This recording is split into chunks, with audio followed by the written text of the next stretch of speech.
Hey guys, it's Jovi and welcome back to my channel. Now, I just did this video because it wasn't working. But today's video is about Lisaraye, okay? We're talking about Lisaraye's interview on Iyanla Van Dam's Fix My Life. I recently saw it like 20 minutes ago. I watched it fully. People suggested that I do that. I did. It was so much that we learned and I want to talk about it with you. So before we begin, please don't forget to like this video, subscribe to my YouTube channel, and follow me on my other social media platforms. I'm Jovi Beauty on all platforms, so please follow, please support. And now let's get on with the video.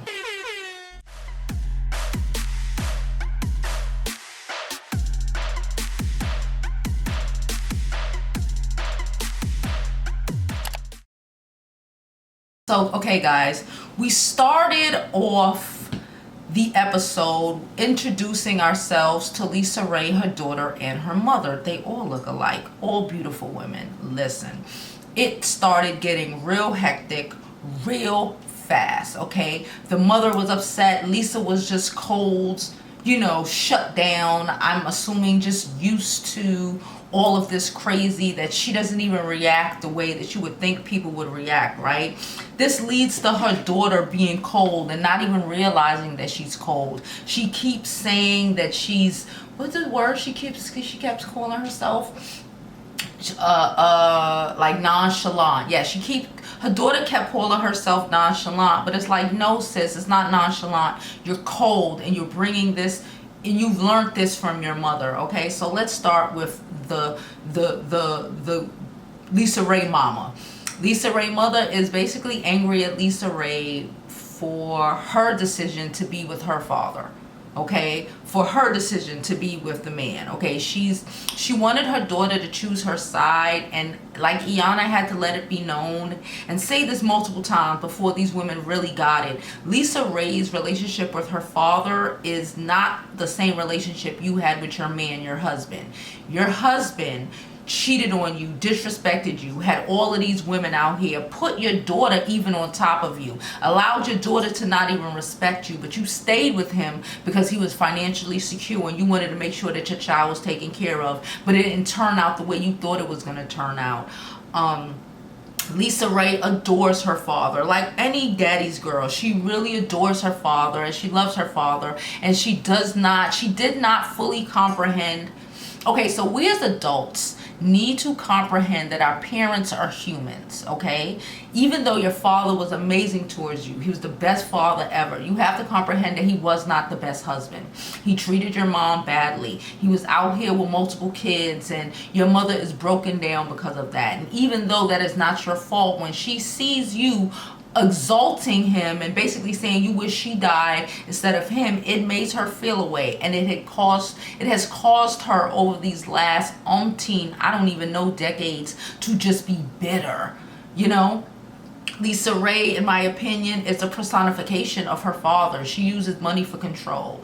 Like, she kept saying, like, this is my house, everybody lives with her, right? This is my house. I don't want to come to my house and be stressed out. I really feel like that's something her dad used to tell her mom anytime her mom would say something about the side chicks. It's a form of controlling. It's a form of holding money over people. She said about her daughter. Her daughter's 30. Whether she live in your house or not, old girl is 30 and she has a baby. That's a whole grown-ass woman. You trying to tell her or having this control over her is not going to make her better. It's just going to make her cold. It's just going to continue the cycle. The daughter is turning into the grandmother. This whole shit crazy. Lisa said, even with her daughter, she sent her daughter to one of them disciplinary schools, like I believe twice. She said twice.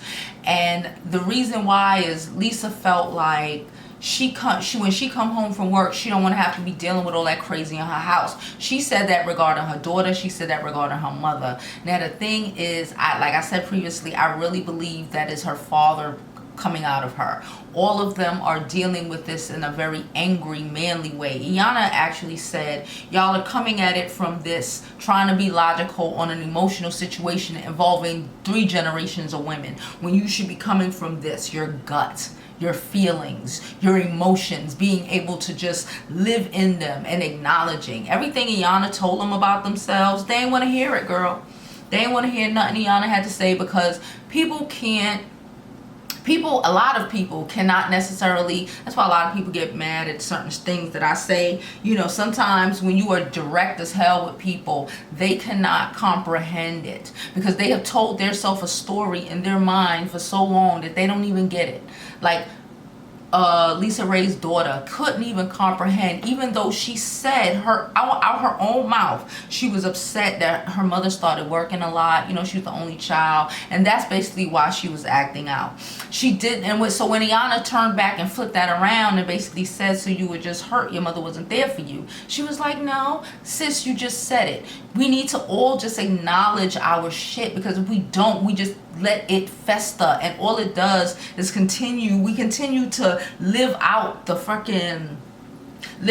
trauma and bring it on to the next generation. Now, I said there were 3 generations up there, but the daughter has a baby, so it's really 4 generations of women, and the daughter's already able, and all 4 of these generations of women live in the same damn house, and the baby is going to pick up on this crazy, you know. By the end, I think everyone was able to recognize the fact that, you know, whether it was consciously or subconsciously, it was subconsciously, I'm gonna hope, the dad pitted the mother and Lisaraye against each other. He exalted her and treated the mother like shit, you know. And as a child, you're not gonna get that. You're not gonna comprehend that. You just daddy's girl. That's all you care about. That's all you know. But it did not change the fact that it really messed her mom up. You know, there was a part where she said she moved out, she moved in with the side chick and him. It was the side chick who killed him. Like, he was a whole rolling freaking stone. And I think the real breakthrough of this whole thing was, well, there were 2.